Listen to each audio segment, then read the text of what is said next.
তোমার সাথে আমার বিচ্ছেদ হোক তা আমি কোনো পরিস্থিতিতেই চাইনি। তবে স্বয়ং বিধাতা পুরুষ যেখানে আমার তোমার বিচ্ছেদ লিখে রেখেছেন, সেখানে সাধ্যি কার যে আটকায়? সবাই যে বলে যদি দুজনের মধ্যে সুসম্পর্ক না থাকে তবে সেই সম্পর্ক থেকে দুজনেরই বেরিয়ে আসা উচিত। কিন্তু তুমি তো একাই সিদ্ধান্ত নিলে বেরিয়ে যাওয়ার, আমার মতও তো নিলে না, আর আমাকে বুঝতেও দেওনি। শুধু 1 মাস 20 দিন আগে একটু আঁচ পেয়েছিলাম। তবুও নারী তো, অল্পতেই না আর হারি না। ভেবেছিলাম সব ঠিক হয়ে যাবে। আমাদের বিয়েটা প্রেম করে হয়নি ঠিকই, কিন্তু বিয়ের পর যে প্রেমটা হয়েছিল সেটা কিন্তু বেশ আহ্লাদেরই। ভালোভাবেই তো কাটছিল বছর 3 এর মধ্যে আবার বছর পার করা একটি ফুলের মতন মেয়েও আছে আমাদের। তুমিই তো আমার নাম সুমিতা আর তোমার নাম অপূর্ব বলে মিলিয়ে নাম রেখেছিলে অর্পিতা আমাদের মেয়ের। আমাদের বিচ্ছেদের আগে কত মানুষ আমার সাথে ছিল, কত সহানুভূতি ছিল। কি অদ্ভুত দেখো, তখন তুমিও আমার সাথে ছিলে। অথচ আজ তুমি আমার কাছে নেই বলে সেই সব মানুষগুলোকেও না কোথাও যেন আর দেখতে পাচ্ছি না।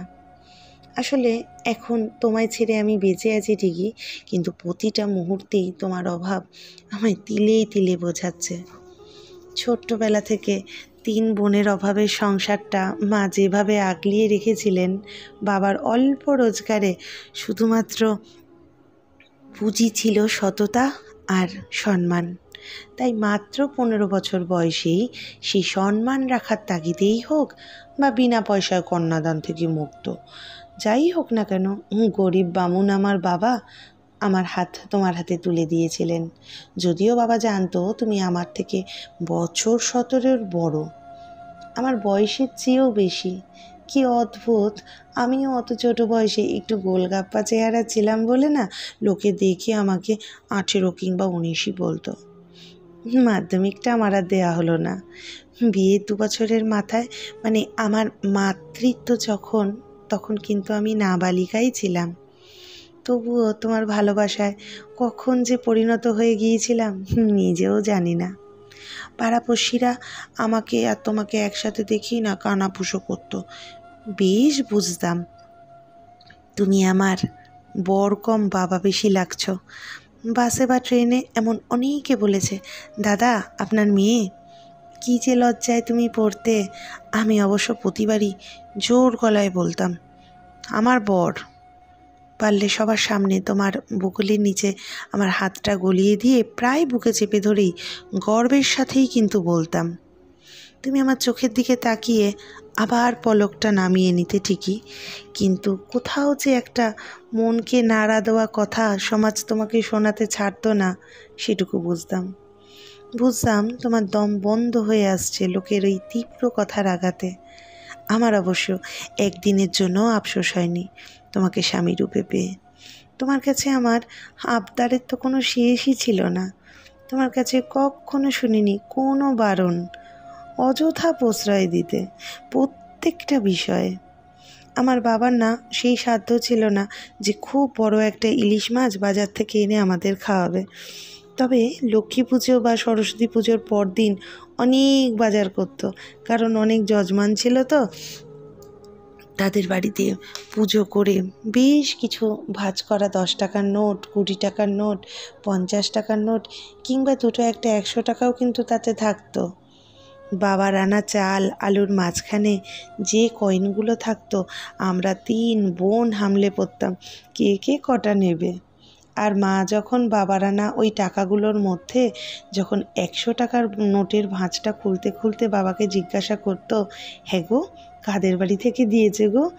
আর বাবার ওই প্রতিবারই ওই একই রকম উত্তর, দূর ওই সব বলতে পারবো না, আমি কি কখনো নিজে হাতে দক্ষিণা নিই?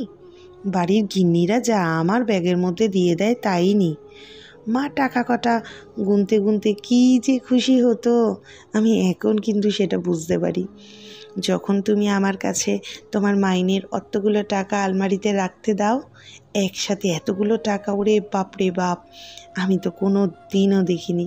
সত্যি বলতে কি, তোমার কাছে এসেই দেখলাম এত টাকা একসাথে। নিজের ইচ্ছা মতন জামা কাপড় তোমার বাড়িতে এসেই পড়েছি। বোনেদের জন্য পছন্দ মতন দামি দামি জামা, মায়ের জন্য প্রত্যেক মাসে কিছু টাকা, আবার আমাকে না জানিয়ে বাবাকেও কিন্তু হাত খরচের জন্য তুমি জোর করে পকেটে দিয়ে আসতে। তুমি আমার কি কি ভালো লাগতে পারে সবটুকুই কিন্তু মন উজাড় করে করতে। কখনো কোনো দাবি তোমার কাছে আমি করিনি, কারণ প্রয়োজনই পড়েনি। তবে তুমিই কিন্তু আমায় শিখিয়ে দিয়েছো কিভাবে বিলাসিতা করতে হয়। বিয়ের পর ভাবতাম, ওই যে সবাই আমায় কেন বলে আমার বুড়ো বর, কই আমি তো তা দেখি না, বেশ ভালোই তো আছি। এবার কিন্তু বুঝতে ঠিকই পারছিলাম তুমি আমার স্বামী থেকে প্রেমিক হয়ে উঠেছো। প্রেমিককে স্বামী রূপে পাওয়ার থেকেও স্বামীকে প্রেমিক রূপে পেয়েছি, এটা আমার কাছে কিন্তু বেশ গর্বের একটা বিষয় ছিল। সব কিছু এত আনন্দের সাথেই তো কাটছিল, কিন্তু হঠাৎ করে আমার জীবনে এমন একটা ভয়ানক ঝড় আসবে তা না আমি কখনো বুঝিনি। আবহাওয়া দপ্তরও ঝড়ের একটা পূর্বাভাস দেয়, কিন্তু আমি এতটাই অবুঝ সেইটুকুও বুঝিনি যে মানুষের কোনো দপ্তর হয় না দুঃখের, যখন তখন যা তার উপরে আছড়ে পড়তে পারে।